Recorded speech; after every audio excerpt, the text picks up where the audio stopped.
بالکل، یہ تو میں نے آپ سے شروع میں کہہ دیا تھا کہ ان کی اسٹریٹجی سمپلی یہی تھی کہ 8 فروری یہ معاملہ چلتا رہے، اس کے بعد پھر سرکمسٹانسز بدل جائیں گے اور کے حق میں فیصلہ ہو سکتا ہے.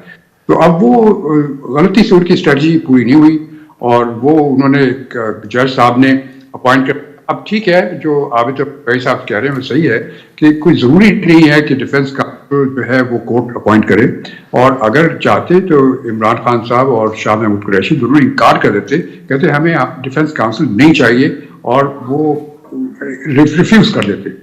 بہرحال وہ نہیں ہوا، جو ہوا کورٹ کے اندر جو ہوا ہمیں معلوم نہیں، لیکن یہ پتہ چلا کہ وہ ریفیوز کر دیا، انہوں نے ریفیوز نہیں کیا. تو صرف یہ ہے کہ جیسٹرز ان کے تھے کہ جو کھا رہے تھے کہ ان کو پسند نہیں تھا. بہرحال اب یہ ہے کہ اب تو سچویشن چینج ہو گئی، اب تو کنوکشن ہو گیا، اور اب کیا ہوگا آگے یہ دیکھنے کی بات ہے کہ اس کے اب تو اثرات دیکھنے ہیں کہ کیا ہوں گے، کہ اس کے 8 فروری کو جو الیکشن ہوں گے اس میں کیا اثرات ہوں گے. کیا لوگ ان کی سپورٹ میں، ان کی پرسنل سپورٹ میں، ان کی کلٹ فالوئنگ تھی، سپورٹ تھی، کوئی پارٹی کی سپورٹ نہیں تھی، تو وہ کیا لوگ اسٹریٹ میں آ جائیں گے.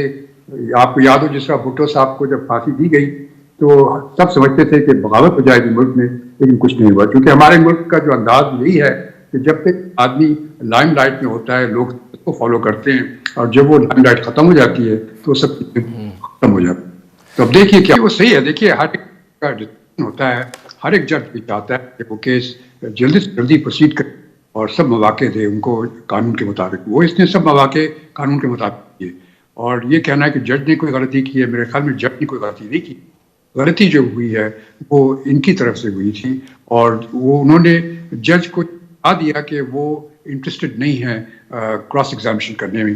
لیکن بعض صورت یہ ایک کمزوری اس فیصلے میں رہے گی، اور اس کمزوری کی وجہ سے جب یہ اپیل میں جائیں گے تو کافی فائدہ ہوگا، اور پاسبلٹی ہے کہ یہ ہائی کورٹ جو ہے ریمانڈ کر دے کہ ٹرائل دوبارہ ہو.